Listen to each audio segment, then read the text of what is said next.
अब चूंकि ये कार्यक्रम जो रखा है इसमें कैरियर गाइडेंस भी लिखा हुआ है, मैंने देखा कि कैरियर गाइडेंस पे भी बात होनी है।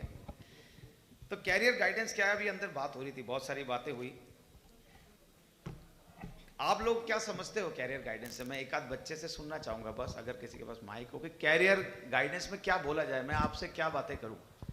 दो तीन कोई भी बताना चाहिए कि सर एक इस चीज पे बात कर लें, एक ये चीज बता दें, तो मैं उन्हीं चीजों पे बात कर लूंगा।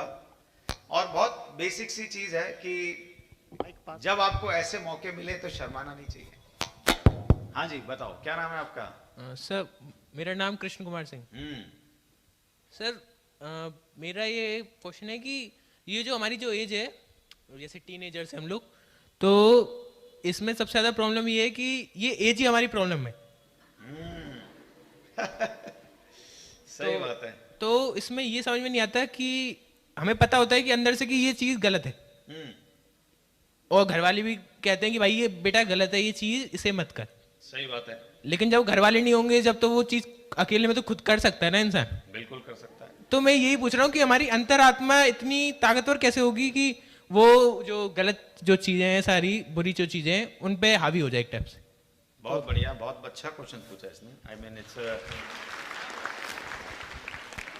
And I think nobody I mean nobody in any lecture which I have attended asked this question. So I think Krishna ना नाम भी बड़ा अच्छा है।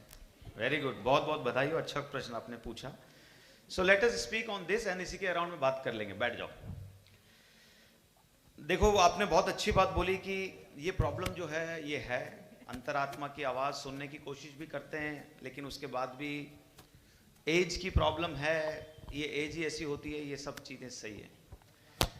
ह्यूमन जो होता है उसका नेचर होता है, वो इवॉल्व होता है, वो चीज़ें सीखता है। लेकिन ये जो एज होती है ये एक्सपीरियंशियल एज होती है, इसमें आप बिना एक्सपीरियंस किए किसी के सुनते नहीं हो। आपको बोले वहाँ मत जाओ, आप एक बार जाके देखोगे कि भाई क्यों मना कर रहे हैं। ये शुरू से हमारा इंक्विजिटिव नेचर डेवलप होता है। अच्छी बात यह है कि आपने जो प्रश्न पूछा उसमें आपने खुद इसका जवाब दिया कि हमें पता है।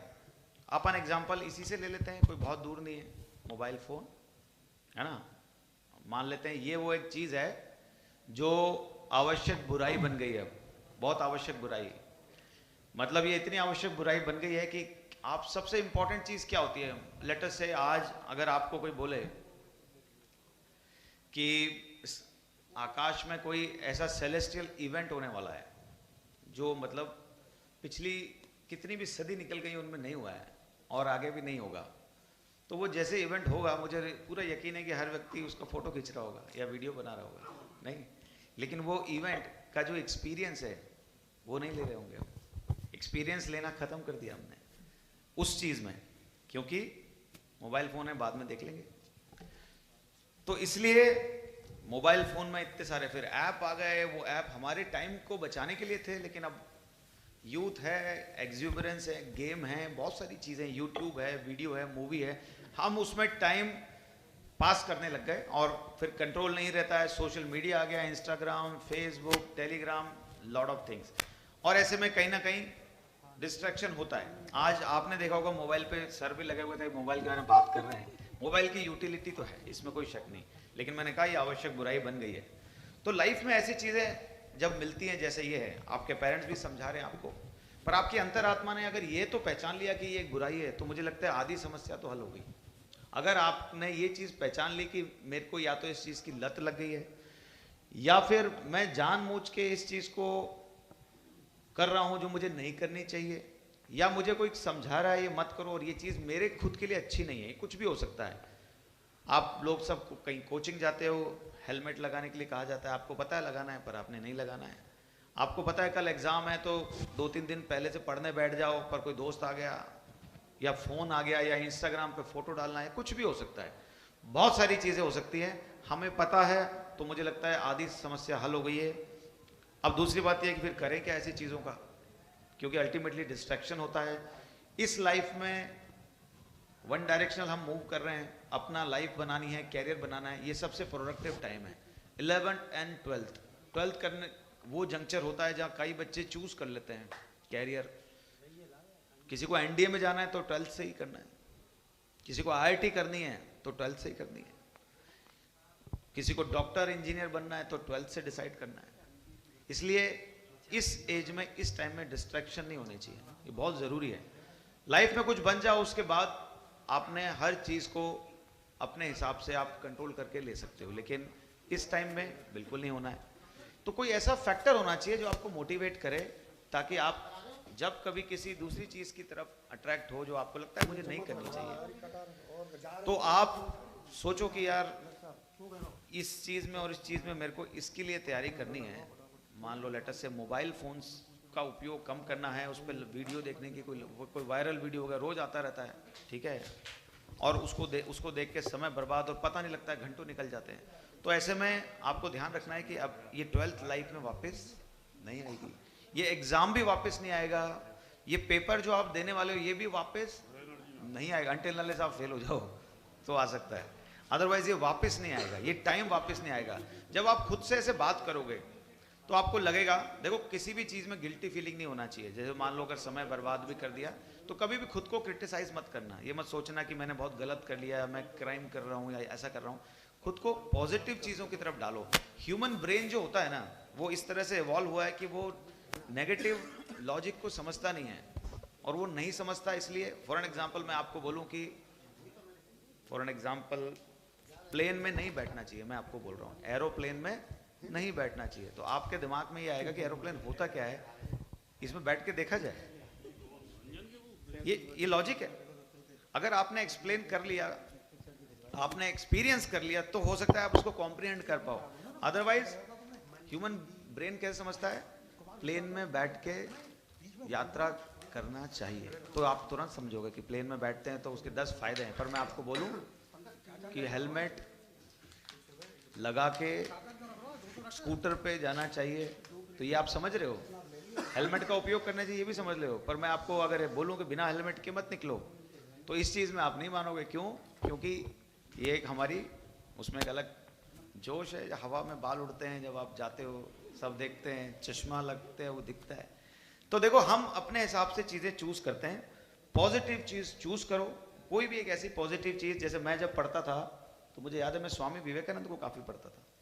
उस टाइम में अपने दीवार पे मैंने एक बड़ा सा एक लिख रखा था सेंटेंस, उसमें मैंने 2 आई बना रखे थे, आई वर्सेस आई, ऐसा मैंने लिख रखा था। तो मैंने वो खुद को बना लिया था कि भाई मेरे को एक तो किसी से कंपेयर नहीं करना है खुद को, और अपना जब कभी टाइम बर्बाद हो, जब कभी, जैसे मेरे को खेलने का बहुत शौक था, तो कोई भी मुझे बुला लेता था कभी क्रिकेट खेलना है, तो मेरी मम्मी फिर बाद में थोड़ी डांटती भी थी, भाई पढ़ोगे कभी, इतना खेलते रहते हो। तो मैं हमेशा उस कागज़ को देखता था और मुझे लगता था यार मेरे को अपने आप को ही इम्प्रूव करना पड़ेगा, कोई और तो मुझे करा नहीं सकता। तो नेगेटिव जो चीज़ होती है कि ये नहीं करना है, वो नहीं करना है, वो हेल्प नहीं करती। कोई पॉजिटिव चीज़ पकड़ो कि अच्छा ये नहीं हो, इसके लिए इस समय में ये कर लें, राइट। तो जब कभी मन में ऐसा विचार आए, तो जिसके लिए मम्मी पापा मना कर गए, वो कहीं घूमने चले गए, और फिर आप हो और आपको लग रहा है कि ये चीज़ नहीं करनी है, और फिर आप उसको कर रहे हो, तो आप उस समय के लिए पहले ही सोच के रखो कि इस समय हम ये अगर ऐसी सिचुएशन आएगी तो हम ये करेंगे। कुछ भी हो सकता है। मुझे अच्छा लगा इस स्कूल में काफ़ी सारी स्पिरिचुअलिटी है, तो ये जगह भी अपने आप में ब्रज भूमि है। कोई बुराई नहीं है कि आप जिस भी ईश्वर को मानते हैं उसमें भी थोड़ी देर ध्यान लगा लें उस समय, कोई बुराई नहीं है। तो आप स्थिर चित्त होकर के अपना काम फिर कर लोगे, कुछ भी कर सकते हो। वो आई वर्सेस आई का सेंटेंस भी हो सकता है, किसी की स्टेचू हो सकती है, किसी की फोटो हो सकती है, कोई एक्टिविटी हो सकती है, प्रोडक्टिव एक्टिविटी, जैसे पेंटिंग करना, जैसे सिंगिंग करना। बहुत अच्छा अभी गाना गाया एक बच्ची ने, वो बैठी है। कुछ भी, ये सब मैं इसलिए कह रहा हूं क्योंकि देखो कैरियर जो होता है वो एक, मेरे हिसाब से कैरियर जो है वो एक अल्टीमेट डेस्टिनी है लाइफ की, कैरियर। और जॉब जो है वो एक उसका पार्ट है। आज हम बात जिस चीज़ पे कर रहे हैं, हम कंसंट्रेट कर रहे हैं, ये एक मिसनॉमर हो गया है कि ये कैरियर है। Job is career, job is not your career, ये हमको समझना पड़ेगा। आज यहाँ बैठे सारे बच्चे एक जॉब नहीं करेंगे। कोई आईएएस बनना चाहता है, कोई आरएस बनना चाहता है, कोई मीडिया में जा सकता है, कोई सोशल मीडिया में जा सकता है, कोई सॉफ्टवेयर इंजीनियर बन सकता है, कोई डॉक्टर बन सकता है, कोई टीचर, लेक्चर, प्रोफेसर, साइंटिस्ट। ये सब हैं क्या वैसे? By the way, they are all jobs. क्या है ये? They are all jobs. Then what is career? I mean this is my own definition. मुझे लगता है job is a part of your life where you need to do, you have to do it. भाई आपको ultimately कुछ ना कुछ कमाना पड़ेगा, आगे आप सबकी फैमिली होगी, ये जिम्मेदारियां हैं, यही सोशलाइजेशन है, यही सिविलाइजेशन है। परिवार होते हैं, आगे बढ़ते हैं, आपके पिताजी काम कर रहे हैं, वो रिटायरमेंट लेंगे, आप आ जाओगे, कोई ना कोई जॉब करनी है। लेकिन जॉब करने के बाद क्या है, हैप्पी तो रहना है, खुश तो रहना है, संतुष्ट तो रहना है लाइफ में। कोई ऐसी जॉब करो जिसमें आप संतुष्ट नहीं रहो, तो क्या वो कैरियर होगा? इवन अगर वो आईएएस हो तो भी, इवन अगर वो आईएएस है तो भी, आज मैं आईएएस हूं या आरएएस हैं, हम अपने गवर्नमेंट सर्विस में अगर किसी भी तरह से खुश नहीं है, या हम किसी तरह से हम परेशान हैं, या कोई समस्या ऐसी आ रही है जो हमें दुखी कर रही है, तो क्या ये अच्छा कैरियर हो गया? इवन कई लोगों ने आईएएस की नौकरी छोड़ दी और वो कुछ और करें, जैसे कि अनअकैडमी चलाने वाले, वो आईएएस में सेलेक्ट हुए, आईएएस की। तो इसलिए आईएएस बन जाना, मुझे लगता है ऐसा कोई उद्देश्य नहीं बनाना चाहिए लाइफ में। उद्देश्य ये बनाना चाहिए कि आपकी खुद की इनर स्ट्रेंथ क्या है, आपको क्या चीज़ अच्छी लगती है। मैं आईएएस में आने से पहले सॉफ्टवेयर इंजीनियर था, मैं 2-3 साल सॉफ्टवेयर इंडस्ट्री में था। उस समय मुझे रियलाइज हुआ कि मतलब मेरे को इस काम में इतना मजा नहीं आ रहा, इतना सेटिस्फेक्शन नहीं मिल रहा कि मैं यहाँ बैठ के, कोई अमेरिका में बैठा है उसके लिए कोई सॉफ्टवेयर लिख रहा हूँ और उससे मेरे को अपने वर्क में सेटिस्फेक्शन नहीं मिल रहा।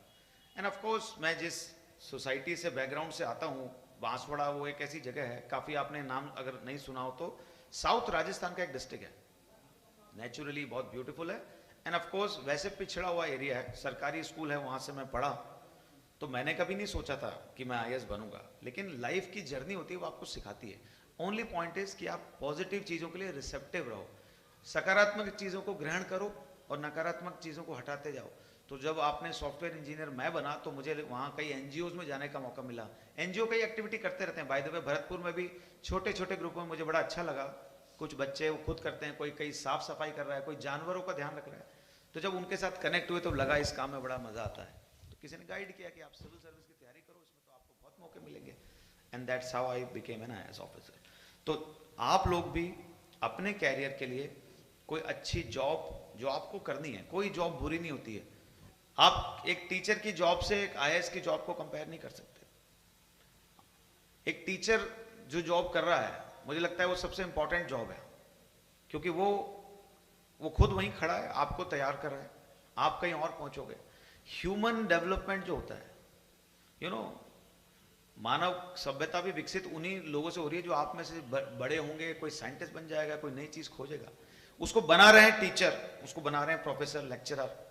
इसलिए हर व्यक्ति में टीचर है। आज मैं आपको बोल रहा हूं, I am acting as a teacher. So सारी जॉब महत्वपूर्ण है। किसी भी जॉब में जिसमें जाना है, जरूरी है कि कैरियर का ऑप्शन चूज थोड़ा इंफॉर्मेटिवली पहले कर लेना चाहिए। 12वीं में बहुत एनफ टाइम है, आपको चूज कर लेना चाहिए कि आपने आगे क्या करना है। और कोई पत्थर की लकीर की तरह चूज करने की जरूरत नहीं है, चीजें इवॉल्व होती हैं। आपको लगता है मेरे को तो डॉक्टर बनना है, तो डॉक्टर बनने के लिए जो सब्जेक्ट है वो लेना है, सिर्फ ये चूज करना है। किसी को, कोई लोगों को आईएएस बनना है, ये स्कूल में ही डिसाइड कर लेते हैं वो, और वो बन भी जाते हैं बाय द वे। तो वो इतने ज्यादा फोकस्ड होते हैं। फोकस होना ही एक ऑब्जेक्टिव होना चाहिए स्टडी का, इसलिए अपन सब पढ़ते भी हैं। तो फोकस होके एक कैरियर ऑप्शन चूज कर लेना चाहिए, और जो कैरियर ऑप्शन चूज कर लो, फिर उसके लिए आप बहुत अभी अर्ली एज में हो, लेकिन अगर कोई एनडीए सोचे, कोई आईटी सोचे, तो बेसिक प्रिंसिपल सेम रहता है। उस नौकरी में सिलेबस क्या है, क्या पूछा जाता है, उसका अभी से अध्ययन करना। If somebody want to give IIT exam, IIT का क्या सिलेबस है, मतलब केवल कोचिंग में चले जाना, कोचिंग में जाके क्लासेस सुन लेना, फिर घर आ जाना, वो एक वे है, यू नो, एक मैकेनिकल वे। सही तरीका ये है कि किसी भी एग्जाम उसका सिलेबस देखो, उसका सिलेबस पढ़ लो, उसका सिलेबस आपको याद हो जाए, इस लेवल का पढ़ लो, एंड देन उसके कुछ प्रीवियस ईयर्स के क्वेश्चन पेपर देख लो। जैसे आप बोर्ड का एग्जाम अभी आपका हाफ ईयरली खत्म हुआ है, तो कुछ बच्चों ने देखा होगा पिछले साल क्या पूछा था, ऐसे देखते हैं अपन। सो यही मेथड लाइफ लॉन्ग किसी भी कैरियर में काम आएगा। There is no other way, there is no special way also. ऐसा नहीं कि आईएएस का एग्जाम देना तो उसके लिए कोई अलग रास्ता होगा, कोई अलग तैयारी होगी, नहीं, यही मेथड है। इसलिए मैं तो सिर्फ इतना कहूँगा कि अपने कैरियर के ऑप्शन को चूज कर लें समय से, और फिर उसमें जुट जाए, क्योंकि लाइफ में ये समय वापस लौट के नहीं आएगा। जो बच्चे इसको समझ जाते हैं वो अभी मेहनत कर लेते हैं, इस समय बाकी चीज़ को फिर छोड़ देना चाहिए। अगर मोबाइल फ़ोन को भी छोड़ना पड़े तो छोड़ना ही चाहिए, मोबाइल फ़ोन, टीवी, कुछ भी। और लग रहा है कि अगर कंट्रोल नहीं है तो फिर ये अपनी मम्मी को बोल दो कि मैं जब इसको यूज करता हुआ देखूं और उस पर देखूं तो आप मुझे शाम को खाना मत देना, ऐसा कुछ पनिशमेंट जरूरी है, क्योंकि ये समय वापस नहीं आएगा और बहुत ज़्यादा टाइम जो है मोबाइल में वेस्ट हो रहा है, मैं देख रहा हूँ बहुत ज़्यादा एक्सेसिवली। और दूसरा ज़रूरी ये है बच्चों कि कुछ भी कैरियर बनाओ, हैप्पी रहना बहुत ज़रूरी है, खुश रहना बहुत ज़रूरी है। तो उसके लिए ज़रूरी है कि अपने आप से बात करो। मोबाइल फ़ोन ने एक बहुत बड़ी समस्या पैदा कर दी है कि आप अपना जो टाइम है, खाली टाइम जो आप शायद नेचर में बिताते, भरतपुर में तो घाना पक्षी विहार है, इतने सारे बर्ड्स आते हैं, शायद उनके नाम जान पाते, अभी फ्लावर्स भी बहुत हो रहे हैं, विंटर है तो फूलों को देख पाते, कुछ लोगों से बात कर पाते, एंड फाइनली जब आप ऐसे नेचर में घूमते हो तो आप अपने आप से भी बात करते हो। जैसे इस बच्चे ने बड़ा अच्छा क्वेश्चन पूछा, मुझे पूरा यकीन है इसने अपने आप से कहीं ना कहीं बात करी होगी, सोचा होगा, होता है ना कि ये एक प्रॉब्लम चल रही है, मैं सर से पूछूं। बहुत ज़रूरी है ये, जो अपना खाली टाइम है उस खाली टाइम में आप कुछ भी करो, ऐसा करो जहां आप अपने आप से इंटरेक्ट कर सको, चाहे डायरी लिखो, आपस में आज लोग व्हाट्सएप मैसेज कर देते हैं, आपने देखा वो कितना सुपरफिशियल कम्युनिकेशन हो गया, hi how are you, I am good, how are you, इधर से आपने एक भेजा, उधर से उन्होंने भेजा, एंड दैट्स हाउ।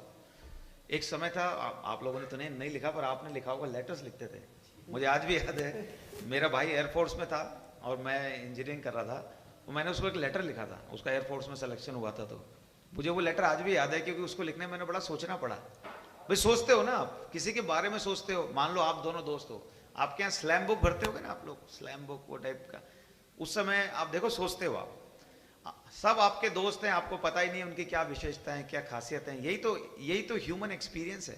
आज ये सब खत्म हो गया, बिकॉज सबके पास मोबाइल है, सबके पास टीवी है, हर व्यक्ति एक टाइम के बाद उसमें बिजी है। मैं चाहूंगा इस चीज़ में इंडल्ज होना चाहिए, क्योंकि आप में से कुछ डॉक्टर बनेंगे, कुछ इंजीनियर बनेंगे, कुछ टीचर बनेंगे, लेकिन जब हम एक ग्रुप में रहते हैं तो बहुत चीज़ें डेवलप होती हैं, एक दूसरे से सीखने को मिलता है, इसको कहते हैं पीयर लर्निंग, दूसरे व्यक्ति से भी सीखा जा सकता है।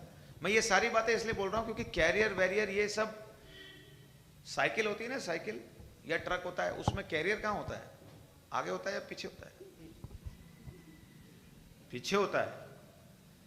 तो आप तो केवल हैंडल अच्छे से बना लो और पकड़ लो उसको, कैरियर अपने आप पीछे पीछे आएगा, कैरियर आपको बनाने की जरूरत नहीं पड़ेगी, इट विल कम ऑटोमेटिकली। इसलिए कैरियर बनाना है, ये सब छोड़ो, क्या बनाना है, खुद का व्यक्तित्व, खुद की पर्सनैलिटी बनानी है ना।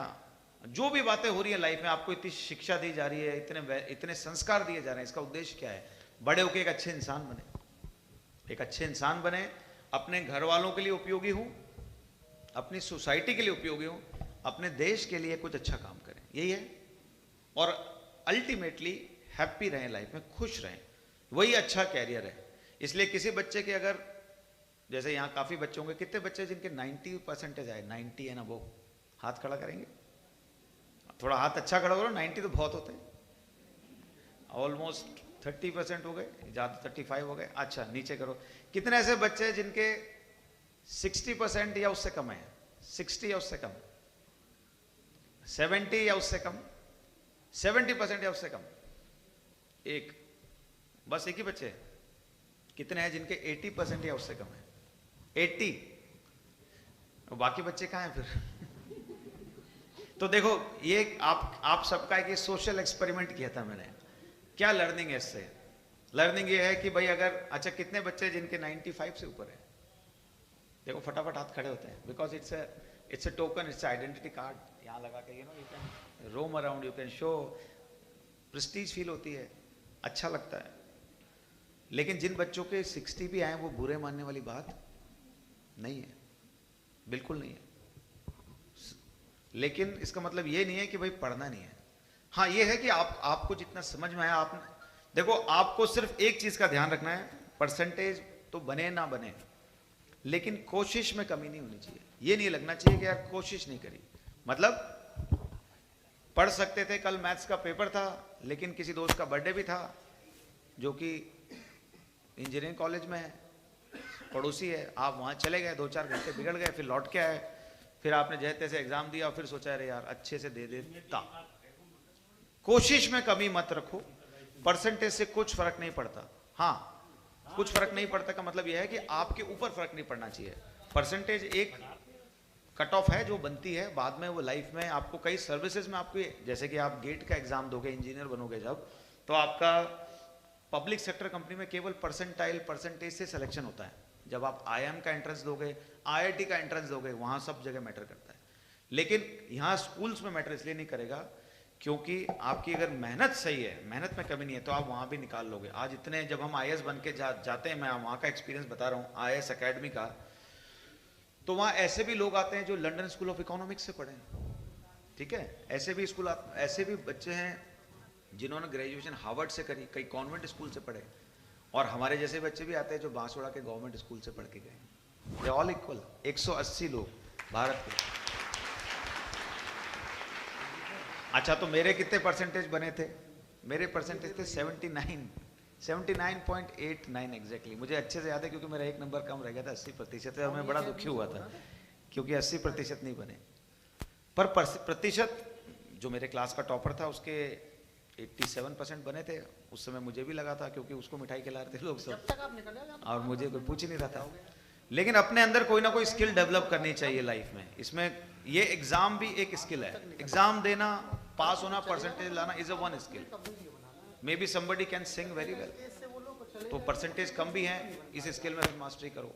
Somebody can paint very well, somebody can do hard work. बस मेहनत करनी आती है। मेहनत करने वाला भी आदमी कभी ना कभी किसी ना किसी एग्जाम में लाइफ के निकल जाएगा, वो फिर रुकेगा नहीं।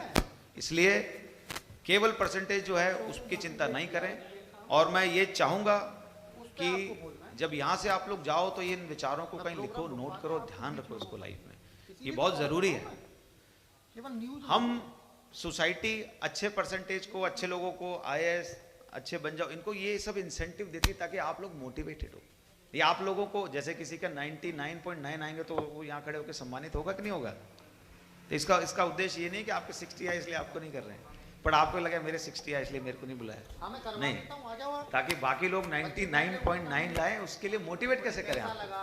इसीलिए करते हैं। सोसाइटी इसलिए ऐसा करती है। कोई गवर्नमेंट जॉब जिसको मिल जाती है तो सब लोग उसको मिठाई खिलाते हैं। कोई अपनी खुद की नौकरी कर रहा होता है तो उसको कोई हो सकता है ना भी खिलाएं। लेकिन आप देखिए आज की डेट में, आज गवर्नमेंट में जितने भी सर्वेंट हैं सबको मिला लें, सारी ऑर्गेनाइज सेक्टर को भी मिला लें, सो हार्डली 2% लोग होते हैं जो नौकरी कर रहे हैं। बाकी सब क्या है? प्राइवेट सेक्टर, बिल्कुल। और प्राइवेट सेक्टर में जो जॉब है वो हाईली पेड हो गई है। सरकारियों में आपका ये अच्छा है कि आपको सोशल ओरिएंटेशन बना रहता है, आपको कई लोगों के जीवन बदलने का मौका मिलता है। ये मौका केवल नौकरी माने से नहीं मिलता। आज कोई एनजीओ चला रहा है, हो सकता है वो फुल टाइम यही कर रहा हो, लेकिन प्राइवेट नौकरियां भी आज की डेट में बहुत हाईली पेड हैं, हाईली सक्सेसफुल लोग वहां से निकल रहे हैं। इसलिए जॉब की डेफिनेशन भी कुछ भी हो सकती है। आपको जो उचित लगे, प्राइवेट सेक्टर लगे, उसकी तैयारी करो। डॉक्टर बनना है, प्राइवेट प्रैक्टिस करनी है, वो करो, लेकिन अपने कैरियर के प्रति सजग अभी होना है। यही टाइम है जब जागरूक होना है। अब जब क्या होता है, व्यक्ति जागरूक हो जाता है ना, जैसे मैं आपको बता रहा हूँ, तो मैं उस पॉइंट पे आना चाह रहा था इतना सब बोल के, तो वो अपने अधिकारों, अभी हम अपने राइट के लिए बहुत सेंसिटिव हैं। राइट, मेरा राइट है प्राइवेसी, मेरा रूम है, मैं पढ़ रहा हूँ, मुझे डिस्टर्बेंस नहीं चाहिए, दिस इज ऑल राइट। पर रिस्पॉन्सिबिलिटी कहाँ गई फिर? जिम्मेदारियां कहाँ गई? आपकी मम्मी ने अगर कुछ बोला, मान लो आपको ये नहीं करना है, तो अगर हम एक पल के लिए सोच लें कि मम्मी ने कहा है तो मेरी जिम्मेदारी उनकी बात मानूं। किसी बड़े ने कहा ये काम मत करो, अगर मैं एक बार को सोच लूं कि मान लो ये जिम्मेदारी है मेरी। अगर किसी ने कहा हेलमेट लगा के जाओ तो मेरी जिम्मेदारी है। किसी ने कहा वोट देने जाओ, बाहर आप घर से निकले, यहां बहुत गंदगी पड़ी हुई है, ऑफ कोर्स नगर निगम आके सफाई कर सकती है, और हम मिलके अपने घर के आसपास की सफाई भी कर सकते हैं, सोसाइटी की भी सफाई कर सकते हैं।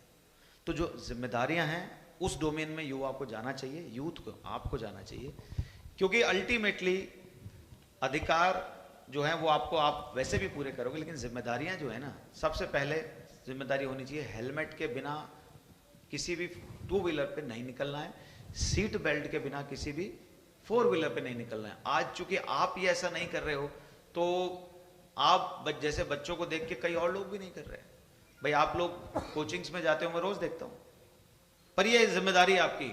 कमाल की बात तो ये है कि जिम्मेदारियों के लिए आपको पुलिस खड़ी करनी पड़ रही है हमको कि वो आपके चेकिंग हो रही है, चालान बन रहे हैं, है ना। ये आपके ब्रदर्स और सिस्टर जो 18 के हो गए उनके लिए कह रहा हूँ, पर मैंने देखा है काफ़ी यंगस्टर इवन बिलो 18 भी आप स्कूटी चलाते हो, कोचिंग जाते हो, it is not good. Cycle का यूज़ कर लो, और अगर साइकिल पे भी जाओ तो हेलमेट लगाओ। साइकिल के भी हेलमेट आते हैं बाय द वे। सेफ्टी का ध्यान रखो। और जब आप जिम्मेदारी से काम करोगे तो मैं आपको एक आखिरी बात बोलूँगा, जब आप जिम्मेदारी से काम करने लगते हो तो लाइफ में एक डिसिप्लिन आ जाता है। आज आप सबने महात्मा गांधी का नाम सुना होगा, महात्मा गांधी के बारे में पढ़ा भी होगा। मैंने उनसे एक बात सीखी थी जो मुझे बहुत अच्छी लगी बापू के बारे में, कि उनकी लाइफ में वो जिम्मेदारियों की बात करते थे, खुद अपनी लाइफ में बहुत डिसिप्लिन थे। लाइफ में एक डिसिप्लिन होना बहुत जरूरी है। अब डिसिप्लिन लाइफ का क्या होता है, कुछ भी हो सकता है। किसी बच्चे का डिसिप्लिन ये है कि सुबह 6 बजे उठना है, नहा धो के एक्सरसाइज करनी है एंड देन पढ़ना है। मान लो ये एक छोटा सा चीज है, बट अगर आप डेली ये कर पा रहे हो, डेली, इरेस्पेक्टिव ऑफ कि न्यू ईयर आ गया, इरेस्पेक्टिव ऑफ कि बर्थडे आ गया, मतलब 365 तो नहीं हो पाएगा, लेकिन मैक्सिमम डेज आपने एक शेड्यूल बना लिया अपना और उसको आप फॉलो कर रहे हो रिलीजियसली, आप देखो आपका कॉन्फिडेंस अपने आप बढ़ने लगेगा, आपको अपने आप में बहुत आत्मविश्वास आ जाएगा। और जो बच्चा इसका कोई शेड्यूल नहीं है, कभी ऐसे कर लिया कभी वैसे कर लिया, वो हमेशा थोड़ा उसको खुद लगेगा कि थोड़ा कॉन्फिडेंस की कमी है। तो लाइफ में अपना शेड्यूल बनाने में कोई बुराई नहीं है। जब आप घर पे जाओ बैठो, एक अपना दिनचर्या बना लो। दिनचर्या का मतलब यह है उठने का, सोने का, कुछ मोटा मोटा समय, मतलब सब चीजें फिक्स नहीं होंगी, बहुत मिनिमम चीज फिक्स कर लो। मॉर्निंग में उठ के क्या करना है, उठना कब है और उठ के क्या करना है। 5 बजे भी हो सकता है, 6 बजे भी हो सकता है, लेकिन उठना है, उठ के प्रेयर्स करनी है, उठ के योगा करना है, उठ के स्टडी करनी है, वॉक करने जाना है, क्या करना है। इसको आप एक चीज को अगर कर लोगे तो आप देखना, आप इसको 1 महीने तक फॉलो करो, आपको लगने लगेगा कि आपको अपने ऊपर अचानक से, चाहे आपके कितने भी परसेंटेज हो, आपको लगने लगेगा कि एक आत्मविश्वास आ रहा है। क्यों? क्योंकि देखो आप क्या सबसे ज्यादा किसी और से नहीं सीखते हो, आप सबसे ज्यादा खुद से सीखते हो। आपको खुद पता है आपकी क्या कमजोरी है। आज जैसे मैंने परसेंटेज पूछा, काफी बच्चों ने हाथ खड़े नहीं किए। अगर मैं उनमें से किसी एक बच्चे को यहाँ बुला लूँ तो वो आने में शर्म आएगी, है ना, लगेगा कि भाई अब स्टेज पे जाएंगे सब हंसेंगे। ये एक बहुत स्वाभाविक बात है कि जब हम अपने आप को अच्छे से जानते हैं तो हमें पता है हमारी कमियां क्या है। जैसे मेरे को एक श्लोक याद है, मैं अक्सर हर जगह बोलता हूँ, उस कहानी को सुनाता हूँ। मैं जब 11th में था तो मेरी क्लास टीचर ने कहा आज सरस्वती वंदना होगी, उसके बाद तुमको एक श्लोक बोलना है स्टेज पे जाके। और मेरे को स्टेज का फोबिया था, फियर भी नहीं था, फोबिया। मतलब स्टेज जैसे यहाँ है तो मैं सबसे पीछे बैठता था, लेकिन पढ़ने में मेरी क्लास में हम टॉप 2 में थे। कभी कोई और फर्स्ट आता था, कभी मैं आता, तो ऑब्वियसली टीचर की नज़र में ऐसे बच्चे रहते हैं, वो उन्हीं को बोलते हैं तुमको बोलना है। अब आपने जैसे तैसे, मैं एक ही स्कूल से पढ़ा हूँ जहाँ 11वीं भी थी 12वीं भी थी, तो 10 साल तो काट लिए, लेकिन अब 11वीं में मेरे पकड़ा गया, मेरा नंबर आ गया कि आज तुमको स्टेज पे जाके एक श्लोक, कुछ नहीं, एक श्लोक बोलना है बस। इतना नहीं करोगे तो फिर तुमको मुर्गा बनना पड़ेगा। एंड यू नो मैं मुर्गा मैंने ऑप्शन क्या चूज किया कि मैं मुर्गा बन जाऊंगा, पर स्टेज पे डर लगता है जाने में। और मेरी टीचर ने मुझे इतना लिटरली मेरे को इतना डांटा, बोला कि तुम इतना पढ़ रहे हो, पढ़ के करोगे क्या, कल को नौकरी करोगे, कुछ बनोगे, 4 लोगों का बोलना तो पड़ेगा। ये प्लेटफॉर्म जो है एक अपॉर्चुनिटी है। ये प्लेटफॉर्म जो है ये बाद में आपको पेमेंट बेसिस पे भी नहीं मिलेगा ये प्लेटफॉर्म, क्योंकि कैप्टिव ऑडियंस हर किसी को नसीब नहीं होती। तो जब तो तुम आज बोल के देखो, तुम्हारा वो डर निकल जाएगा। श्लोक क्या था वो मुझे आज तक याद है, और श्लोक भी विद्या के बारे में और आप लोगों के लाइफ के बारे में। विद्या ददति विनयम, विद्या से विनय आती है, विनयम यात्री पात्रतम। जब विद्या से आदमी हम्बल हो जाता है, विनय आ जाती है, तो हम्बल आदमी चीज़ों को रिसीव करने लगता है। हाँ ये कमज़ोर आदमी है लेकिन इसकी ये बात अच्छी है, ये बिल्कुल अनपढ़ है लेकिन इसमें ये क्वालिटी बहुत अच्छी है। नहीं, हर व्यक्ति से सीखने लग जाता है वो।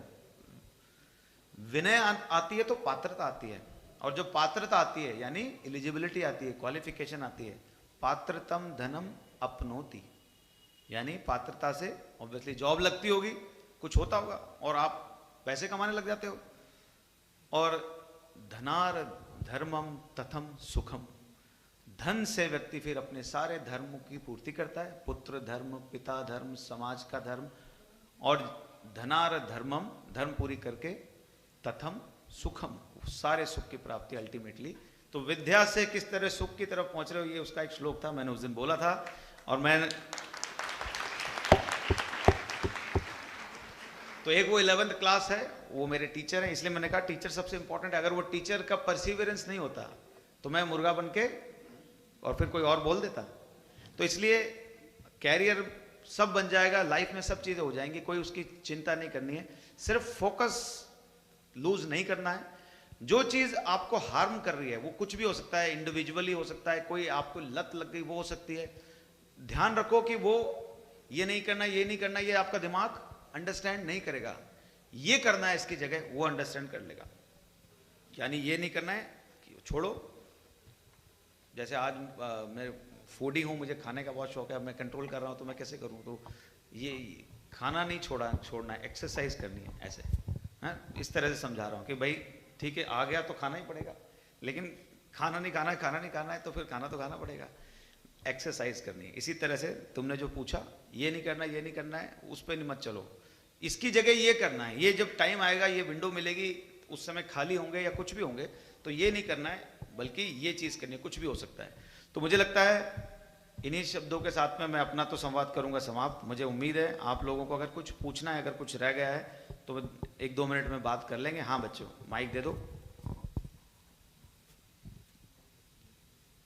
क्या नाम है आपका? आपने बड़ा सुंदर डांस किया है। Thank you sir. Sir my name is Saranya Sharma. Sir I have one question कि जब आप मेरी उम्र के थे, मतलब मेरी तरह थे, तो आप कितना स्टडी करते थे, कितने आवर पढ़ते थे? एक्चुअली क्या है, मैं जब आपकी उम्र में था तो मैं आप कौन से क्लास में हो बेटा? 5th में। You know you will be surprise कि उसकी कोई मेमोरी ही नहीं है। इट वाज, क्योंकि आज 5th में बच्चे कितने ओरिएंटेड हैं कि ये क्वेश्चन पूछ रहे हैं। 5th क्लास, ये 5वीं क्लास में आप ये क्वेश्चन पूछ पा रहे हो? नहीं, थैंक यू, जरूर नहीं। मुझे अच्छे से याद है, मैं 5वीं क्लास में था तो मुझे याद ही नहीं कि मैं पढ़ता भी था क्या। लिटरली मुझे पढ़ाई का पहली बार ध्यान है 8th क्लास में, क्योंकि 8th हो गई थी बोर्ड।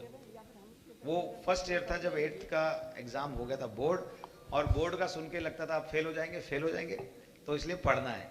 बट हाँ, ये जरूर है कि मैं इतना जरूर बताऊंगा, बैठो बच्चा, मैं इतना जरूर बताऊंगा कि मैं जैसे मैंने अभी कहानी सुनाई, मैं सिर्फ पढ़ने के अलावा और कोई मेरे में हुनर नहीं था। मैं मेहनती बहुत था, तो मैं मेहनत करता रहता था, लेकिन मैंने 11th की उस घटना के बाद से फिर दूसरे हुनर सीखे। जैसे आप में डांस का हुनर है, मैं अपने कॉलेज में गया तो मैं कल्चरल सेक्रेटरी था अपने कॉलेज का, हम भी स्टेज पे डांस करते थे, कार्यक्रम, ये सब सीखा।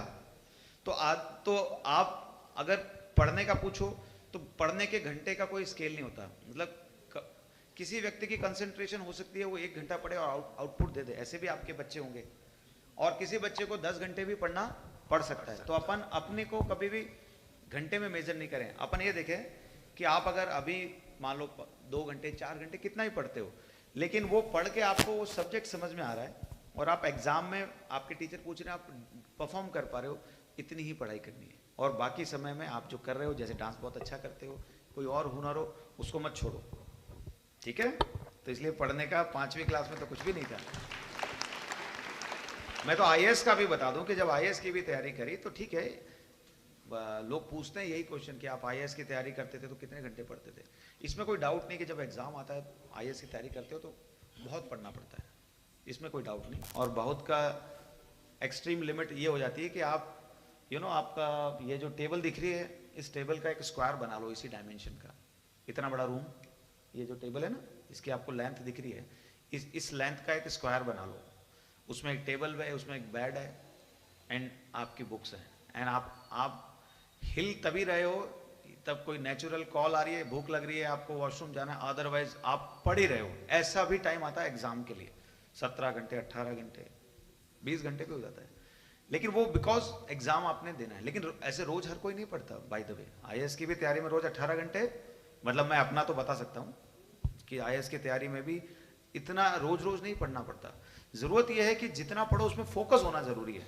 फोकस, आप 2 घंटे भी ये फोकस होकर पढ़ लोगे तो आउटपुट आ जाएगा। जब आईएएस में आदमी तैयारी करता है या कोई 12th का एग्जाम भी देता है, तो जब डेट आई थी कि मैथ्स का पेपर है 12 दिसंबर को मान लो, तो फिर आप फोकस हो जाते हो तुरंत कि 12 दिसंबर की डेट आ रही है, आप अपना स्टडी प्लान करते हो एंड आप उसकी तैयारी कर लेते हो। तो बस पढ़ाई को ऐसे ही लेना चाहिए कि कोई टारगेट फिक्स कर लो, फिर घंटे फिक्स करने की जरूरत नहीं पड़ेगी, फिर सिलेबस को प्लान कर लो और फिर वो पढ़ाई हो जाएगी। अभी तो आप बहुत छोटी हो ऐसे क्वेश्चनों के लिए। चलो थैंक यू। और किसी को कुछ पूछना है? हाँ बेटा। सर क्या नाम है आपका?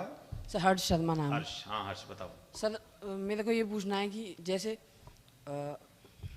जैसे कोई भी जैसे मैं हूँ, ठीक है, तो अब मेरे को ये समझ में नहीं आ रहा है कि मैं किसी से इन्फ्लुएंस होकर ये कार्य कर रहा हूँ या फिर मेरा मन कह रहा है कि मतलब अब मैं आईएएस बनने का सोच रहा हूँ, ठीक है, अब ये है, फिर मैं बाद में कुछ और देख रहा हूँ तो फिर मेरे को ये करता है नहीं ये कर लेना चाहिए। सर ये कैसे पता चले कि ये पैरामीटर्स पे मैं होऊंगा या नहीं होऊंगा? ये कैसे पता लगे कि इन पैरामीटर्स पे मैं उतर पाऊंगा, मतलब ये चीज़ मैं कर पाऊंगा या ये नहीं कर पाऊंगा? ओके जैसे मतलब अगर आपको अभी क्या लग रहा है, अभी जैसे क्या क्या करना है आपको, जैसे क्या लग रहा है हर्ष? सर अब तो यूपीएससी लग रहा है। अब लग रहा है ना? हाँ। तो वो जो बच्चे ने एक प्रश्न पूछा था, ये प्रॉब्लम आपकी नहीं है, ये उम्र की प्रॉब्लम है। ये किसकी प्रॉब्लम है? उम्र की। और ये है तो अच्छी बात है, बहुत अच्छी बात है। अगर ये लाइफ में कंफ्यूजन है कि एक मूवी है बड़ी अच्छी, आप लोग मूवी देखते हो? Yes sir. उस मूवी का नाम है लक्ष्य। देखिए ऋतिक रोशन वाली? नहीं। नहीं देखिए? अरे तो जाके देखना, अच्छी मूवी है। उसका जो फर्स्ट हाफ वो आपका प्रश्न ही है। आपने जो प्रश्न पूछा ना, उस मूवी का फर्स्ट हाफ की स्टोरी ऐसी है। आदमी हमेशा कंफ्यूज रहता है कि ये भी कर सकते हैं, वो भी कर सकते हैं। और ये कंफ्यूजन जो है ना, ये एक बहुत बड़ी मेजर प्रॉब्लम है। मैं आप सबको बोलूंगा, ये भी एक यूथ की मेजर प्रॉब्लम चल रही है आजकल। बैठो बेटा। कि ये भी कर सकते हैं, वो भी कर सकते हैं। फॉर एन एग्जाम्पल, आज मैं डिस्ट्रिक्ट कलेक्टर हूँ, मेरे अंडर काफ़ी सारे लोग काम कर रहे हैं। अभी नए नए हमारी भर्ती हुई थी पटवारियों की ना, 250 पटवारी है, उसमें से आधे लोग कुछ और एग्जाम दे रहे हैं अभी। ठीक है, इसका मतलब उन्होंने पटवारी की तैयारी करी होगी पर वो कुछ और बनना चाह रहे हैं, फिर वो कुछ और बन जाएंगे, फिर वो कुछ और बनेंगे। अल्टीमेटली हर व्यक्ति जो है इस एज में भी और उस एज में भी वो कहीं फिक्स नहीं हो रहा है।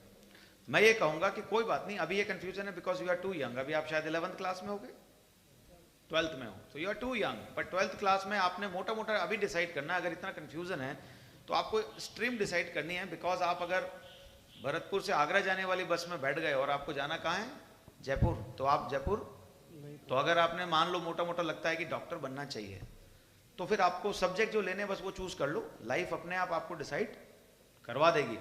इस चीज को बस फोकस रखो कि अल्टीमेटली मैं पढ़ इसलिए रहा हूं कि मुझे कुछ बनना है, कुछ एग्जाम देना है। दूसरों से इन्फ्लुएंस होने में कोई बुराई नहीं है, कंफ्यूजन होने में भी कोई बुराई नहीं है, लेकिन ये पूरी लाइफ नहीं चलना चाहिए, नौकरी में आने के बाद नहीं होना चाहिए, है ना आपको। तो ये मैं आपको यही कहूंगा कि ये कंफ्यूजन अगर है तो सामान्य सी बात है। थोड़ा 2-3 चीजें फिक्स कर लो कि हाँ इन 2-3 चीजों में कंफ्यूज रहते हैं। आजकल सीबीएसई बोर्ड और शायद राजस्थान बोर्ड में भी है, हो गया होगा कि मैथ्स और बायो साथ साथ ले सकते हैं। यहाँ भी है ऑप्शन ये? जी सर। जैसे हमारे टाइम में नहीं था ये, तो मेरे को एक्चुअली मुझे लगता था डॉक्टर बनना चाहिए और फादर को लगना चाहिए था। मैथ्स में नंबर इसके हाईएस्ट है मेरे। मैथ्स में 12th में 100 में से 100 मार्क्स थे। मतलब मेरे हिंदी में ही बहुत कम नंबर थे, बस मीडियम हिंदी था। तो उनको लगता था इसके मैथ्स में नाम है तो इसको क्या बनना चाहिए? इंजीनियर। और मैं क्या बना? इंजीनियर। लेकिन उस समय अगर ऑप्शन होता, उस समय ऑप्शन नहीं था राजस्थान हिंदी मीडियम बोर्ड में कि आप बायोलॉजी और मैथ्स साथ में ले, तो हो सकता है मैं लेता, फिर मैं 3 साल और पढ़ता, सोचता बायो और वो लेकर के, मतलब 12th में ले सकते हैं ना, अभी 11th में सॉरी। तो 10th में जैसे ही मैथमेटिक्स लिया वैसे ही केमिस्ट्री और फिजिक्स आ गया, बायो माइनस। अब डॉक्टर बन नहीं सकते फिर, राइट। तो आपने बस केवल इस कंफ्यूजन में मोटा मोटा चीज़ें फाइनल कर लेनी चाहिए कि बस 12th हो गया है, अभी आपने 12th करके क्या करना है, ग्रेजुएशन करनी है, IIT देना है। और आपको फिर कंफ्यूजन हो तो किसी एक व्यक्ति को लाइफ में हमेशा पकड़ के रखो, 2, 4, 5 साल सीनियर जो कुछ कहीं पर बन गए हैं, कुछ बैठे हुए हैं, और उनसे गाइडेंस ले सकते हो। आपके टीचर भी हो सकते हैं वो, राइट। चलो थैंक यू। और कोई? हाँ जी बताओ। You have mic? नमस्ते सर, नमस्कार। My name is Yogita Prasanna Bhardwaj. Yogita yes sir. जी, बताओ। सर मेरा एक क्वेश्चन है कि आप ऐसे आईएएस की तो आपने कोचिंग किया, तो उसका जो कोचिंग का मटेरियल था वो इनफ था? बेसिकली क्या है कि कोई भी एग्जाम हो, इवन आईएएस पे हो, कोचिंग जो होता है ना, कोचिंग के पर्सपेक्टिव हैं। कोचिंग करना ना करना ये कोई कंपलसरी नहीं है। मतलब हर व्यक्ति आईएएस देता है, वो कोचिंग नहीं भी करता। कोचिंग सिंपल सी बात है, एक स्पेशलाइज वे में एक पैकेज मिल जाता है आपको। और दूसरा ये होता है कि एक शेड्यूल बन जाता है। जब आप स्कूल में पढ़ते हो, जब आप कॉलेज में पढ़ते हो, तो कई बार ये जो शेड्यूल होता है ना आपका, सुबह जाना, फिर पढ़ना, फिर घर आना, फिर पढ़ना, इट हेल्प्स। लेकिन जब आप कुछ भी नहीं कर रहे हो और आप केवल तैयारी कर रहे हो, तो आप पूरे दिन कैसे पढ़ो, कैसे अपने आप को फोकस रखो और आपको कैसे पता लगे कि आप सही पढ़ रहे हो। तो मेरे को लगता है यही सोच के मैंने एक सब्जेक्ट की कोचिंग करी थी, जो मेरा ऑप्शनल था, ज्योग्राफी। पर मैंने बाकी चीज़ों की कोचिंग नहीं करी थी। ये मैं इसलिए कह रहा हूँ क्योंकि कोचिंग कोई ज़रूरी नहीं है। मैंने जो शुरू में बात बोली थी, आपको सिलेबस पूरा याद होना चाहिए, आपको प्रीवियस ईयर्स क्वेश्चन पेपर देखे हुए होने चाहिए। जब ये दो चीज़ें आपको पता होती है ना, तो आपको अंदाज़ा लग जाएगा कि केमिस्ट्री में किस तरह के क्वेश्चन पूछते हैं, बायोलॉजी में किस तरह के, कोई भी सब्जेक्ट हो। End of course coaching help करती है, लेकिन वो फर्स्ट ऑप्शन नहीं होना चाहिए कि ये करना है तो चलो इसकी कोचिंग ज्वाइन कर ली। क्योंकि क्या होगा, कोचिंग भी आपको केवल टीचर्स मिलेंगे, वो पढ़ाएंगे, आपके अंदर से वो आना चाहिए, वो कमिटमेंट। इसलिए आई थिंक कोचिंग को एक सेकेंडरी ऑप्शन ही रखें, वो बेटर है। सर एक और क्वेश्चन है कि हेजिटेशन को कैसे दूर किया जाए? क्या बेटा? हेजिटेशन हेजिटेशन है? बहुत। अच्छा, तो यहाँ आके पूछो क्वेश्चन, अभी चला जाएगा। तुम इतना पूछ रही हो, कहाँ हेजिटेशन है? हेजिटेशन नहीं, मैं बता रहा हूँ किस बात का हेजिटेशन है। मतलब पब्लिक में बोलने का। देखो ये हेजिटेशन जाएगा नहीं। चलो मैं इस पर एक और स्टोरी सुनाता हूँ, ये मेरी खुद की है, क्योंकि ये हेजिटेशन कंटिन्यू रहता है लाइफ में। लेकिन क्या है, मौके नहीं छोड़ने चाहिए। तो ये जो गैदरिंग मिली, मान लो, या कोई भी अगला फंक्शन हो, उसमें कोई बच्चे नाम लिखवा रहे हैं, परफॉर्म कर रहे हैं, कोई कुछ कविता बोलना चाह रहा है, ज़बरदस्ती लिखवा दो नाम। ऐसे मैंने अपने इंजीनियरिंग कॉलेज में एक बार लिखवा दिया। मुझे अच्छे से याद है, हमारे वहाँ पर एक्स टेम्पर होना था, और एक्स टेम्पर में आपको स्टेज पे एक सब्जेक्ट देते हैं, एक स्लिप देते हैं, और आपको इमीडिएटली उस टॉपिक पे 5 मिनट बोलना है। मेरे को बोलने की बड़ी हेजिटेशन थी, तो फर्स्ट ईयर की बात है, first year of my engineering. पर मुझे को ये ज़रूर था, जो इस बच्चे ने पूछा, कि मुझे पता है कि ये प्रॉब्लम है मेरे में, तो मेरे को ये था कि इस प्रॉब्लम को सॉल्व करना है। क्योंकि दूसरे बच्चे कर पा रहे हैं और ये अच्छी चीज़ है, ये नहीं मतलब कोई चीज़ अच्छी नहीं है। भाई मेरे को ड्राइविंग नहीं आती, तो अगर मेरे को ज़रूरत नहीं है गाड़ी चलाने की तो मत सीखो, कोई दूसरा चला रहा है इसलिए नहीं। लेकिन ये चीज़ अच्छी है, स्टेज पे आना चाहिए, पब्लिक स्पीकिंग आनी चाहिए, क्या बुराई है उसमें। तो मैंने नाम लिखवा दिया बड़ी हिम्मत करके। लेकिन उस इवेंट में मैं ऐसे बैठा था, और उससे पहले वाला एक इवेंट चल रहा था, और उसके बाद ये अनाउंसमेंट होने वाला था, पर मेरी हिम्मत जवाब दे गई, मैं चला गया बाहर हॉल छोड़ के, कि मैंने कहा अब नहीं हो पाएगा। लेकिन उसके जो जज थे, ऐसे आप 3 लोग बैठे हैं, मैं क्या एनसीसी कर रहा, एनसीसी भी मैंने ज्वाइन करी थी, जो एनसीसी के हेड थे वो प्रोफेसर थे, वो उसके जज भी थे। मुझे नहीं पता था वो जज हैं, वो मुझे बाहर मिल गए। उन्होंने कहा अरे यहाँ क्यों घूम रहे हो, अंदर इवेंट हो रहे हैं। तो उनके चक्कर में उन्होंने मेरे को देख लिया, और अब वो मेरा नाम आएगा स्टेज पे, और फिर ये बोलेंगे कि ये तो अभी दिखा था, ये तो बाहर गया, भाग गया मतलब छोड़ के। तो फिर मुझे बैठना पड़ा, मेरा नंबर आया, मैं नंबर आ गया, मैं स्टेज पे आ गया, मेरे को पर्ची मिली। मुझे नहीं पता मैंने क्या बोला, टॉपिक था न्यूक्लियर फैमिली, सिंपल ये एक लाइन लिखी थी बस, इस पे बोलना था मेरे को। और मैं जो भी बोला हूँगा, आई मीन ऑफ कोर्स जज थोड़ा बहुत बायस हो सकते हैं, पर मैं अपनी लाइफ में पहली बार ही बोल रहा था। हमारे यहाँ एक बच्चा था जो कि जोधपुर से था, वो हमेशा फर्स्ट आता था इस में, उस साल मैं फर्स्ट आया। तब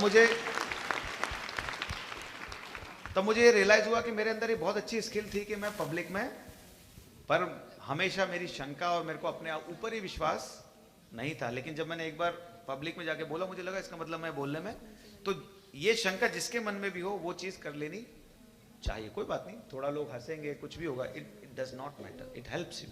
तो ऐसी कोई शंका हो तो उसको दूर करने में कोई बुराई नहीं है। कल को इंटरव्यू भी दोगे, वहाँ भी आपको 5 लोगों के आगे बोलना पड़ेगा, गो फॉर इट। ठीक है, थैंक यू। और हाँ जी, पीछे बताओ बच्चे। Hello sir, my name is Mekanshi. I study in 12th arts. So my question to you is how to deal with stress and anxiety before exams? It is quite common, I mean, to have a stress and anxiety before exam, just before exam. Yeah, just before exam and a day before exam, because sometimes you know you fuck up your exam because you have anxiety. I think it's a quite normal, quite natural. I mean, there is no issue having anxiety. I mean, let me share an example simply. If suppose you are driving a scooter and suppose somebody like your father is sitting behind, you immediately have an anxiety कि कुछ गलत नहीं हो जाए मेरे से, right? जब हम तैयारी करते हैं and when we are completely prepared, तो हमको anxiety नहीं हो सकती, हमको nervousness भी नहीं हो सकती. Exams are the things जिनके लिए कभी भी आपको लगेगा नहीं कि you are completely prepared. So, but the point is good to have anxiety to a limit कि वो आपको overcome नहीं कर ले. Otherwise, you know, आप बहुत ज़्यादा घबरा गए and you know then definitely जो आपने word use किया it could be I mean truth. So to overcome it, you need to you need to study your own pattern, how it comes. Like for me, मेरे लिए कैसे होता था कि exam के हॉल के गेट पे खड़े होकर भी मैं, तो वो एंजाइटी उससे मेरी बहुत बढ़ जाती थी. ये मुझे बहुत बाद में समझ में आया कि मेरे को अपनी एग्जाम के 3 घंटे पहले किताब छोड़ देनी चाहिए. उस दिन से मैंने इसका सॉल्यूशन मिल गया. सो ऑलवेज रिमेंबर कि एंजाइटी एग्जाम से नहीं हो रही है, कुछ ना कुछ एक्ट अपन कर रहे होंगे, कुछ ना कुछ अपन कर रहे होंगे. जैसे दिन में टाइम बिगाड़ दिया तो रात को फिर पढ़ने बैठ गए, may be a possibility. Mobile पे लग गए, मे बी ए पॉसिबिलिटी. आप एग्जाम के पहले, you know, let me give you, ये तो सभी लोग एग्री करेंगे, जब आप एग्जाम देने जाते हो यू आर ब्लैंक. और उस समय कुछ ऐसे बच्चे होते हैं, जैसे हमारे भी क्लास में होते थे, वो आपको पूछते थे ये पढ़ा क्या, और आपको लगता है ये तो याद ही नहीं आ रहा है. And anxiety overcomes and then उसके बाद एग्जाम में वो क्वेश्चन आ जाता है एंड देन सडनली आपको याद आ जाता है, bye the way, you know. So it is quite normal. Only thing is कि कई बार हम क्रिएट कर देते हैं उसको. So don't do those activity. अगर आपको लगता है लास्ट टाइम तक जैसे मैं पढ़ता था उससे कई बार हो जाता था. एग्जाम के पहले कई बार बच्चे सोते नहीं है, यू नो, जैसे वो सोचते हैं कि पूरी रात पढ़ लेंगे एंड एग्जाम दे पाएंगे. ऑलवेज रिमेंबर 7 से 8 घंटा सोना बहुत जरूरी है. This will help in removing anxiety and ultimately exam के पहले एंग्जाइटी में भगवान की पूजा कर लो और छोड़ दो कि अब मैंने तैयारी जितना पढ़ सकता था पढ़ लिया और आपके ऊपर है. बहुत सिंपल सी चीज़ है. Thank you. Thank you, sir. तो आई होप कि अच्छा, हाँ, सर मेरा नाम हंसिका कौर है. मैं भी 12th क्या आर्ट्स नाम से बेटा ही हूँ. आपका? हंसिका. हंसिका जी. सर मेरा क्वेश्चन कॉलेजेस के ऊपर है. जैसे कि हम सबको पता है कि वो स्कूल्स वगैरह तो हम कहीं से भी कर लेते हैं, हम अपने होम टाउन जो भी हमारा स्कूल होता है कर लेते हैं, लेकिन कॉलेजेस इंपॉर्टेंट होते हैं क्या? मेरे खुद के पेरेंट्स हैं, वो चाहते हैं कि मैं प्राइवेट कर लूँ आगे जाके. कॉलेजेस और कुछ कॉलेजेस होते हैं जैसे कि दिल्ली यूनिवर्सिटी है, उसमें भी मेरे को जाना है, तो उसके आई हिसाब थिंक से. कॉलेजेस इंपॉर्टेंट होते हैं, इसमें कोई डाउट नहीं. इंपॉर्टेंट मतलब होता है कॉलेज अपने आप में एक इंस्टीट्यूट होते हैं, इंस्टीट्यूशन होते हैं. बेसिकली एक असेंबली लाइन की तरह होते हैं कॉलेज. आपने इनपुट असेंबली लाइन होती है ना, जैसे कार की मैन्युफैक्चरिंग होती है, तो जो कॉलेज बहुत रिनाउंस होते हैं, अच्छे होते हैं, उनके पास सब फैकल्टीज होती हैं, ऐसे एनवायरनमेंट होता है स्टडी का. तो अच्छे कॉलेजेस की एक नॉर्मल लिस्ट है, यू नो, लाइक डीयू का आपने नाम लिया, there are good colleges. But again I will come to the same point. मेरे को लगता था डॉक्टर बन जाऊं, पर फिर इंजीनियरिंग कर ली. इंजीनियरिंग में मैंने सोचा था आईआईटी कर लूं, पर फिर मेरा ये कोटा में इंजीनियरिंग कॉलेज में सिलेक्शन हो गया, मैं वहां चला गया. आज मैं यहाँ बैठ के आपको बोल रहा हूँ तो मैं एक्सपीरियंस से बोल रहा हूँ कि अगर ऐसे देखें नट शेल में, तो आप खुद क्या पढ़ते हैं वो मैटर करता है. कॉलेज डेफिनेटली एक लिमिट तक मैटर करता है, लेकिन अगर आपके अंदर वो बात है, आपको लगता है अपनी पढ़ाई अपने अच्छे से करिए, अल्टीमेटली एक्स कॉलेज हो या डीयू हो, जब एग्जाम होगा ना तो सब कॉमन होगा, राइट. सो कॉलेज अच्छा मिल जाए which is very good. Even better अगर नहीं मिलता है तो जो मिल गया है वहाँ अच्छी पढ़ाई करने से कोई रोक नहीं रहा, राइट. तो अगर आपको लगता है प्राइवेट करना है या जो भी करना है, just you know, just see कि अगर इससे बेटर ऑप्शन मिल रहा है तो गो फॉर इट, नहीं मिल रहा है तो कोई बात नहीं, सेटल, राइट. Thank you. और एक पीछे बच्ची है, वो कब से हाथ खड़ी कर रही है, क्या नाम है आपका?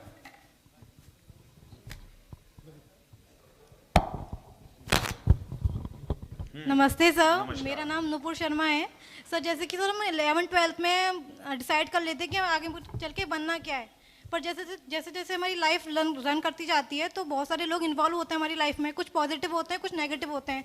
नेगेटिव लोग जो होते हैं सर वो हमें डिमोटिव करते हैं कि ये नहीं हो पाएगा, ऐसे नहीं हो पाएगा। कुछ कभी कभी हम अपने आप से भी डिमोटिवेट हो जाते हैं कि ये बहुत ज़्यादा है, ब्रॉड है, हम नहीं कर पाएंगे। तो सर उससे कैसे बचें? ओके, बहुत अच्छी बात है। बहुत अच्छा प्रश्न है। देखो इसको ऐसे देखना पड़ेगा, अभी एग्जांपल मैंने दिया।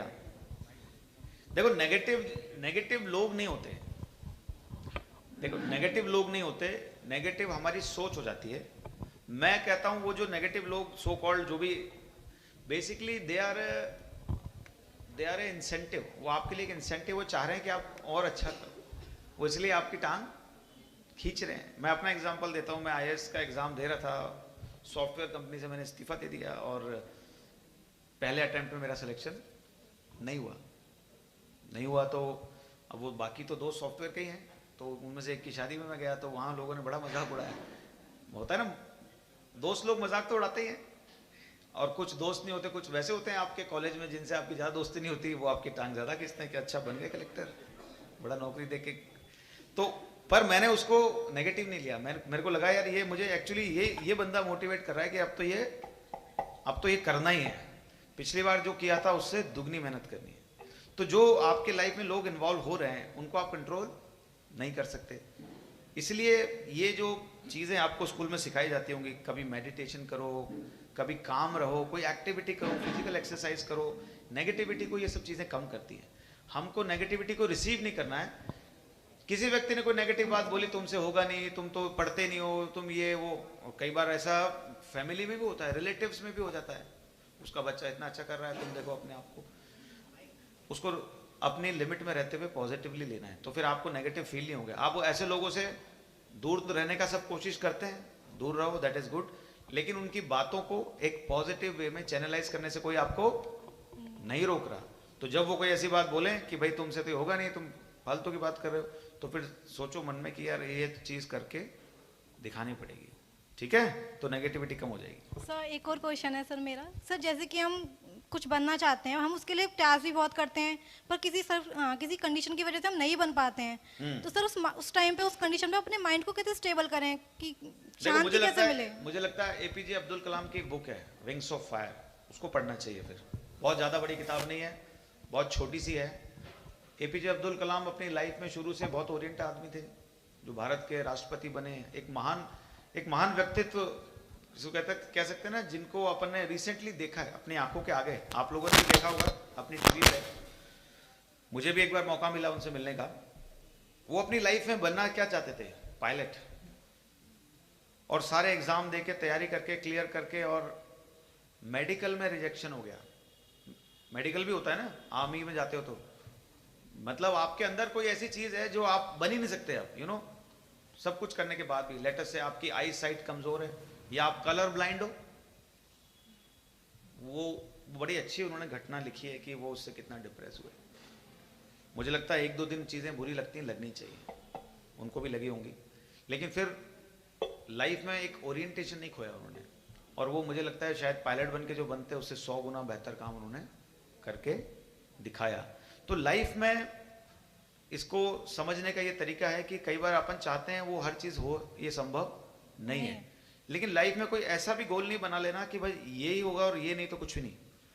हमेशा अपने पास कुछ ना कुछ प्लान भी रखना चाहिए, कोई उसमें बुराई नहीं है। फॉर एग्जाम्पल, आपने डॉक्टर बनना है तो डॉक्टर आपके लिए आपने एग्जाम देना है, एग्जाम में आपका एम्स में हो जाए तो बहुत अच्छा, पर अगर कुछ नंबर से रह गया कहीं और हो गया तो कोई बुराई, और मान लो डॉक्टर ही नहीं बन पाए तो कोई बुराई, कोई प्लान भी होना चाहिए। मैंने जब IAS की तैयारी करी, मेरे 2 अटेम्प्ट में मेरा सिलेक्शन नहीं हुआ, तो मैंने यही सोचा था कि अगर नहीं होता है तो वापस सॉफ्टवेयर इंडस्ट्री में नहीं जाऊंगा, I will go in teaching profession, फिर मैं कोई टीचिंग प्रोफेशन में जाऊंगा। मतलब मैंने सोच लिया था, और ये मैंने अपने घर पे बताया तो मेरे घर वालों ने भी आश्चर्य किया। लेकिन एक कोई प्लान बनाना बहुत जरूरी है कि अगर कोई एक चीज सोची है, वो किसी भी परिस्थिति के कारण, भाई कई बार जैसे कलाम साहब की बॉडी में कोई कमी थी, उस कारण से मेडिकल क्लियर नहीं हो सकता, he can't do anything about it, so he have to accept it. He had accepted it and did, very well in some other thing.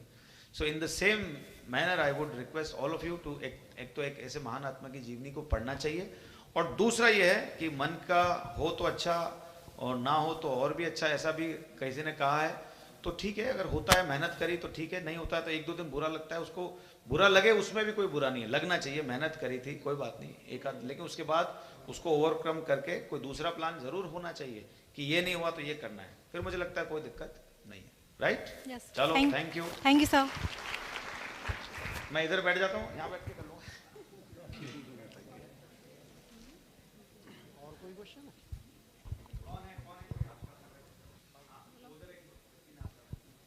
एक माइक वहाँ सर को, एक माइक सर को।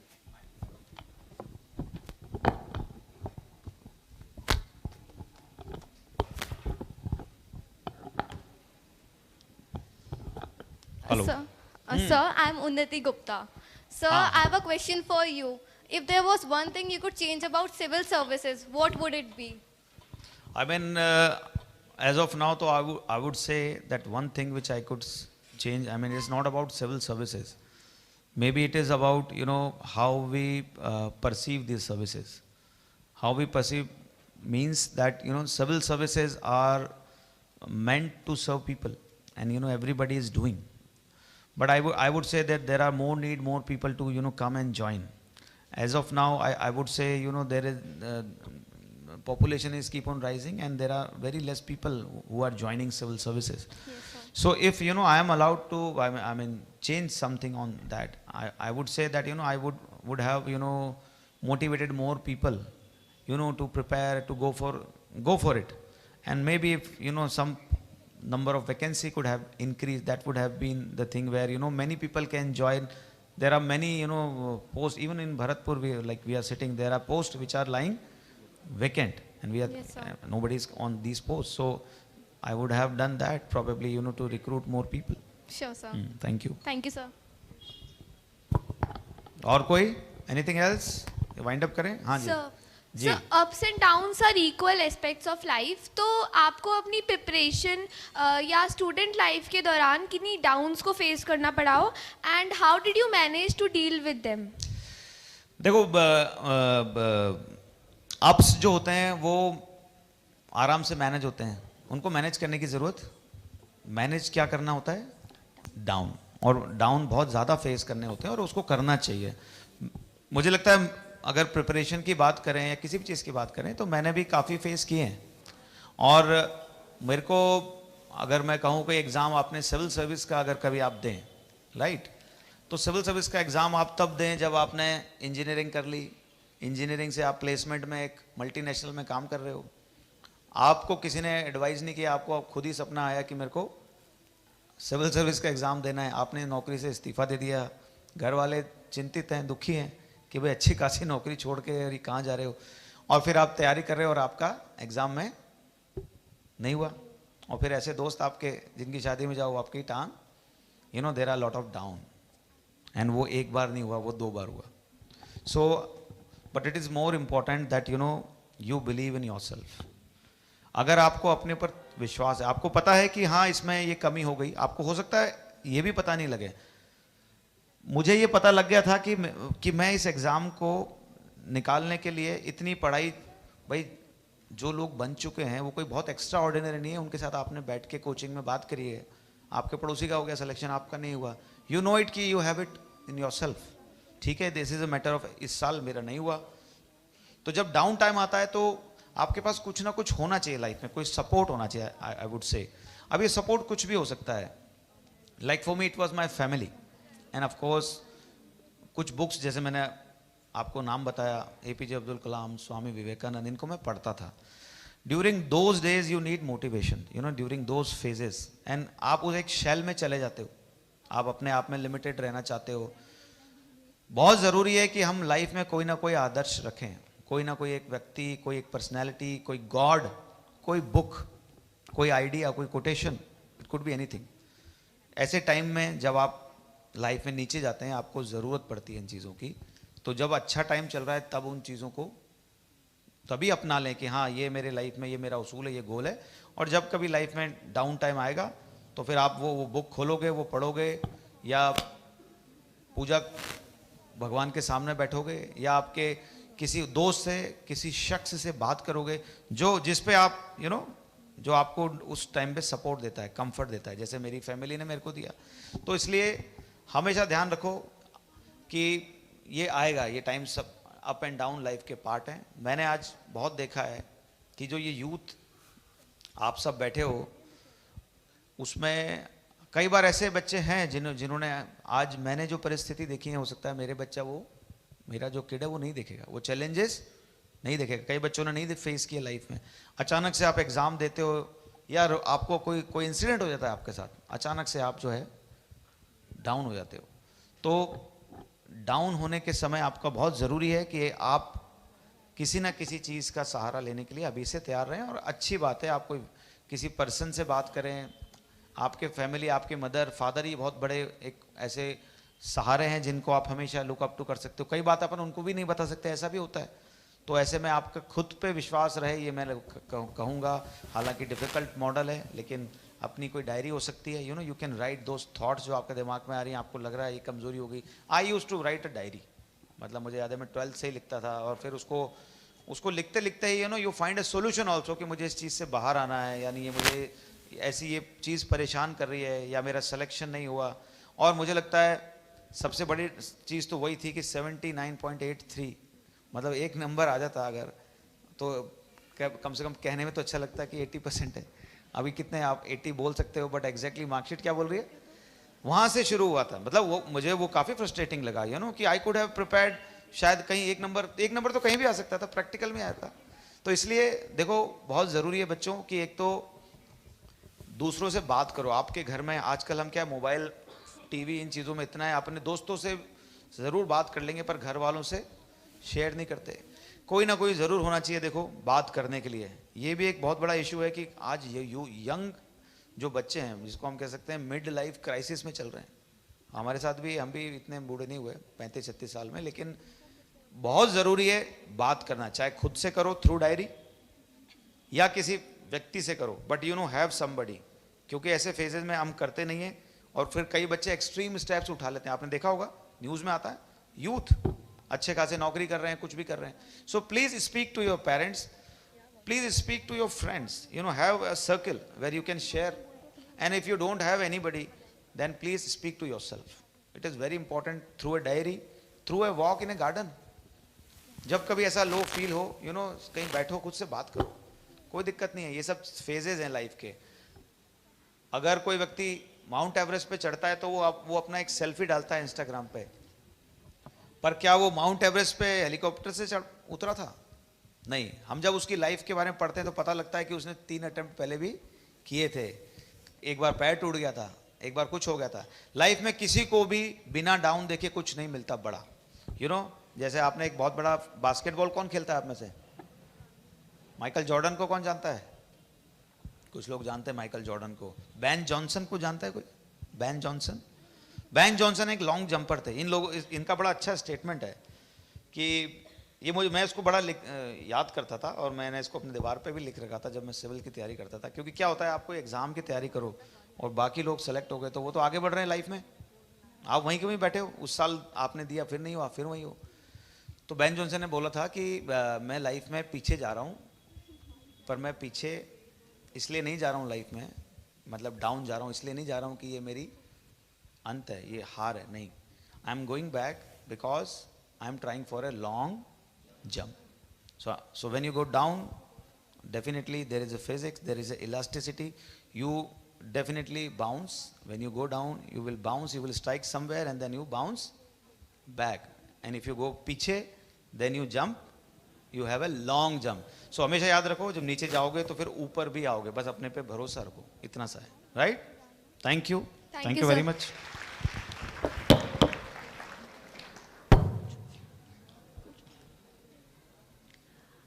Sir, namaste. My name is Muskan Singh. Muskan?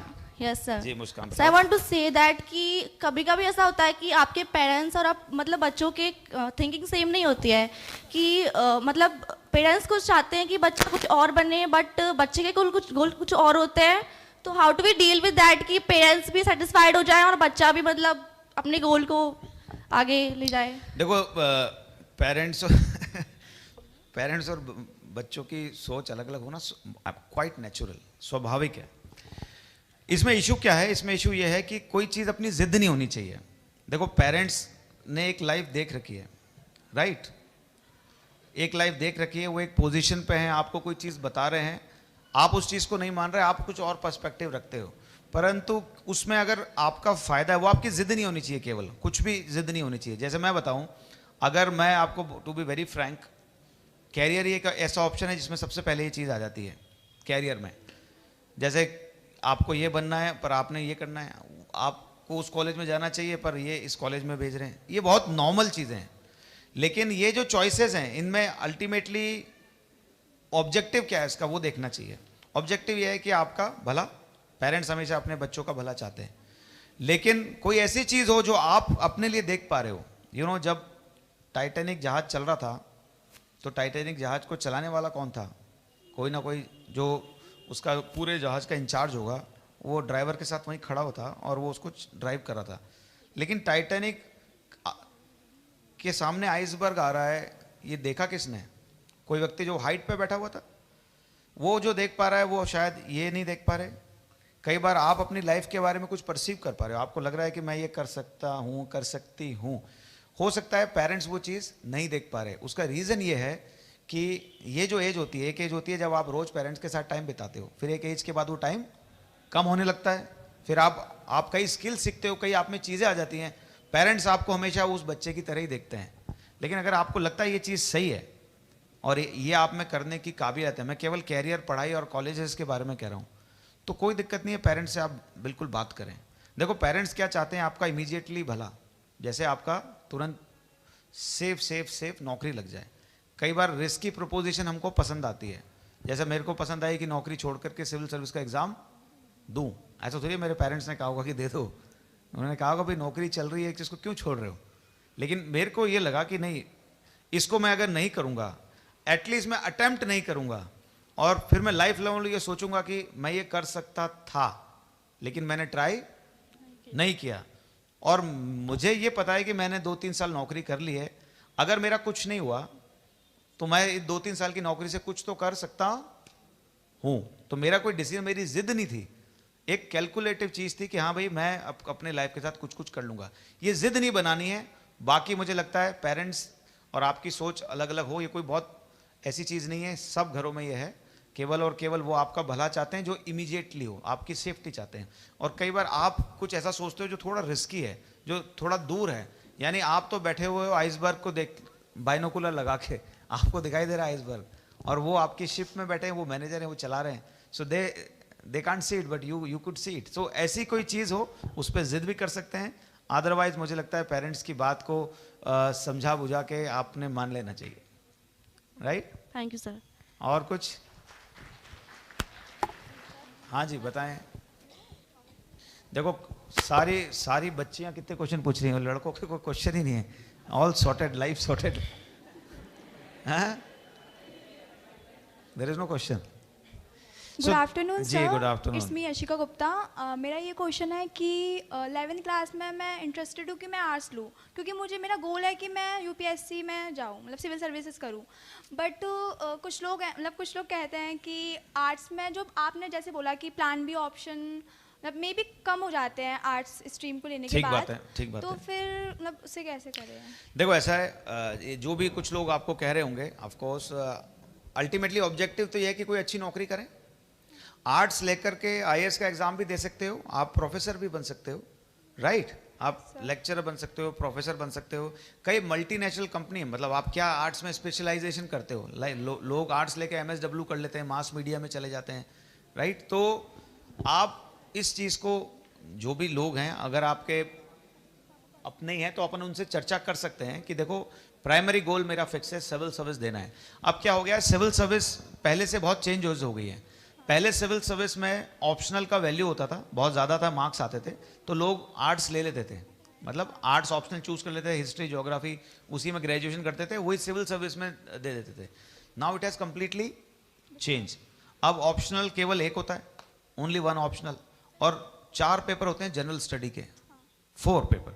So of course ये अगर कोई बोल रहा है आपको तो स्वाभाविक है कि आप उस चीज़ पे थोड़ा विचार करने में कोई बुराई नहीं है, अगर आप में कोई कुछ और करने की स्किल्स हैं। मतलब अगर आपको लगता है आप मैथ्स लेने वाले थे लेकिन सिविल सर्विस देना है इसलिए आर्ट्स ले रहे हो, तो आप मैथ्स लेके भी दे सकते हो। बट अगर आपको आर्ट्स अच्छी लगती है तो फिर मैं फिर कहूँगा कैरियर पीछे होता है, हैंडल आगे होता है। जो आपको अच्छा लगता है वो सब्जेक्ट लेना चाहिए। आप उसमें कुछ ना कुछ बेहतर कर ही लोगे, इसमें कोई शक। आपको अच्छा लगना चाहिए, सिर्फ ये नहीं कि ये एग्ज़ाम देना है इसलिए। मैं इसलिए बोल रहा हूँ क्योंकि आज की डेट में जो लोग ह्यूमैनिटीज सब्जेक्ट लेते हैं उनका प्रतिशत जो है वो सिविल सर्विस में रिलेटिवली कम हो गया है, और जो लोग प्रोफेशनल सब्जेक्ट लेते हैं, लेट अस से लीगल बैकग्राउंड से, डॉक्टर, इंजीनियर, उनका परसेंटेज बढ़ गया है सिविल सर्विस में। तो इसलिए सब्जेक्ट के इसलिए चूज नहीं करो कि ये लेना है। सब्जेक्ट अगर आपको अच्छे लगते हैं, आर्ट्स लेके भी आप सिविल सर्विस में बड़े आसानी से निकल जाओगे, राइट।